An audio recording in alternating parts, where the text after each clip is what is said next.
Bismillahirrahmanirrahim. Assalamualaikum warahmatullahi wabarakatuh. Alhamdulillahilladzi an'amana bi ni'matil Islam walladzi hadana ila subul Islam. Asyhadu an la ilaha illallah wahdahu la syarika lahu wa asyhadu anna Muhammadan 'abduhu wa rasuluhu. Allah Ta'ala min kitabihil karim. A'udzu billahi minasyaitonir rajim. Bismillahirrahmanirrahim. Laqad khalaqnal insana fi ahsani taqwim. Sadaqallahu. Ma'asyiral muslimin wal muslimat jamaah salat subuh yang dirahmati Allah Subhanahu wa taala. Hari terus kita panjatkan puji dan syukur kita kehadirat Allah Subhanahu wa taala. Dengan ridha dan izin Allah, kita masih diberikan kesempatan untuk hidup pada kesempatan yang berbahagia ini. Masih diberikan nafas untuk bisa beribadah, terutama melaksanakan salat subuh di masjid yang kita cintai. Selawat dan salam mari terus kita sajikan atas junjungan kita Nabi besar Muhammad sallallahu alaihi wasallam, Rasul yang menjadi uswatun hasanah bagi kita semua. Jamaah salat subuh yang dimuliakan Allah Subhanahu wa taala. Manusia adalah makhluk Allah yang diciptakan dalam bentuk terbaik. Seperti apa yang disampaikan dalam ayat surah At-Tin ayat sesungguhnya akan telah menciptakan manusia dalam bentuk yang sebaik-baiknya. Maka oleh karenanya kemahnya Allah Subhanahu wa taala, manusia diciptakan dalam bentuk fisik yang indah, juga diberi perangkat yang luar biasa, sempurna seperti akal pikiran, rasa dan kasar ataupun kehendak.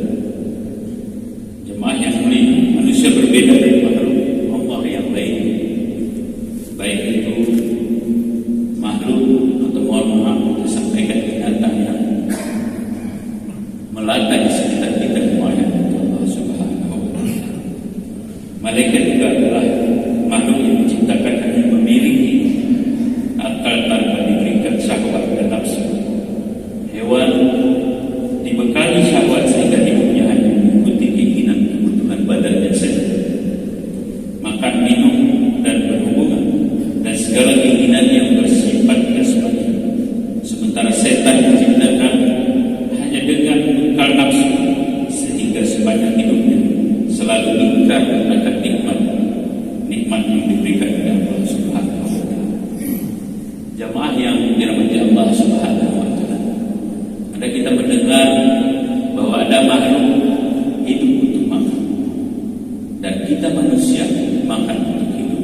Maka oleh karena jemaah yang dirahmati Allah Subhanahu wa taala, manusia diciptakan dengan segala sesuatu yang dikaruniakan kepada malaikat, hewan, setan yang berupa akal pikiran, syahwat dan hawa nafsu. Oleh karena itu kehidupan manusia akan lebih dinamis karena manusia berjuang dalam tarikat antara ketiganya. Manusia bisa menjadi seperti malaikat, hanya tunduk dan patuh kepada Allah Subhanahu wa taala sebagai penciptanya, sebagai kreator. Bisa seperti hewan hanya mementingkan keinginan jasmani, ataupun bisa seperti setan hanya mengumbar hawa nafsu. Jemaah yang dirahmati Allah Subhanahu wa taala, sebagai makhluk ciptaan dalam bentuk terbaik, manusia dikaruniai 4 hal dalam kesempatan yang berbahagia ini. Sedikit kita kupas sebagai permata diri. 4 permata ini ada disebutkan Rasulullah dalam hadis sebagaimana dikutip oleh Ihya Ulumuddin. Dalam tubuh manusia ada 4 permata. Yang pertama adalah akal,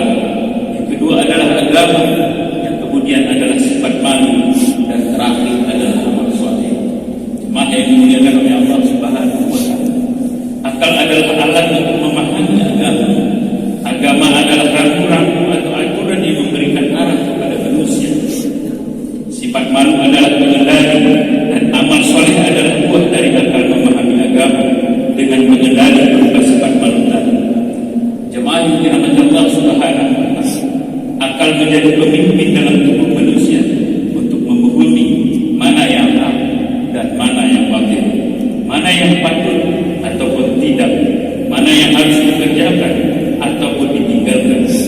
Jemaah yang dirahmati Allah Subhanahu wa taala, Ibnu Hajar Al-Asqalani dalam kitabnya Nasyahul Iman yang mendefinisikan akal, permata rohani ciptaan Allah yang berada dalam jasad manusia untuk mengetahui sesuatu yang hak dan yang batil. Jemaah yang dirahmati Allah Subhanahu wa taala, permata yang kedua yang diberikan oleh Allah kepada manusia adalah agama. Agama adalah aturan atau norma yang mengarahkan akal manusia untuk menerima hal-hal yang baik, layak dan pantas. Agama menjadi pedoman bagaimana manusia menjalani kehidupan, bagaimana mengendalikan syahwat, hawa nafsu, agar sehat akan mengarahkan kita dapat menerima agama atau hadis lurus yang mampu memberikan tekanan lahir batin dan dapat melahirkan sikap pengendali malu serta membuahkan amal saleh. Ketika kita tahu akan malunya kita, ketika akan kita memperbaik, maka kita akan membuahkan amal saleh dalam kehidupan kita. Malu merupakan sifat yang dikembangkan oleh agama untuk mengendalikan perilaku manusia dibandingkan dengan hewan. Jamaah yang dimuliakan oleh Allah Subhanahu wa taala, yang dapat membedakan kita dengan hewan ataupun setan adalah hawa nafsu kita. Jamaah yang dirahmati Allah Subhanahu wa taala, oleh karena itu Ibnu Hajar Al-Asqalani membagi malu menjadi yang pertama, jamaah yang dirahmati Allah Subhanahu wa taala, hayatun nafsi dan hayatun imani. Hayatun nafsi adalah rasa malu yang diberikan Allah pada setiap manusia, seperti rasa malu memperlihatkan aurat dan sejenisnya. Sifat ini tidak diberikan pada hewan. Sementara hayatun imaniyah adalah ketika seorang mukmin mampu mencegah dirinya untuk berbuat maksiat karena takut kepada Allah Subhanahu wa taala.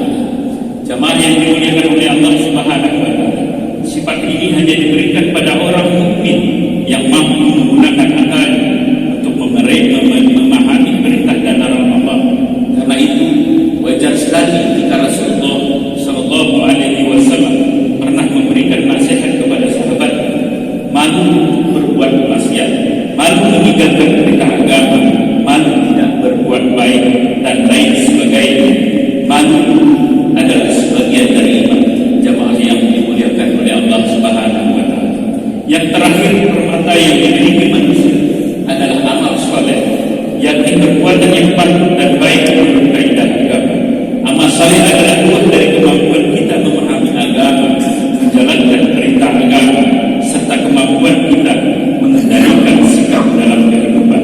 Banyak orang mampu memahami agama tetapi tidak mengerti itu agama, mampu mengendalikan syahwat dan nafsunya sehingga ia tidak memiliki rasa malu, maka ia hanya melakukan sesuatu yang berorientasi kepada kebutuhannya, kepada pedalnya, kepada otaknya. Maka oleh karenanya jemaah yang dirahmati Allah Subhanahu wa taala, maka oleh karenanya pada kesempatan yang berbahagia ini sebagai manusia yang terbaik, mari kita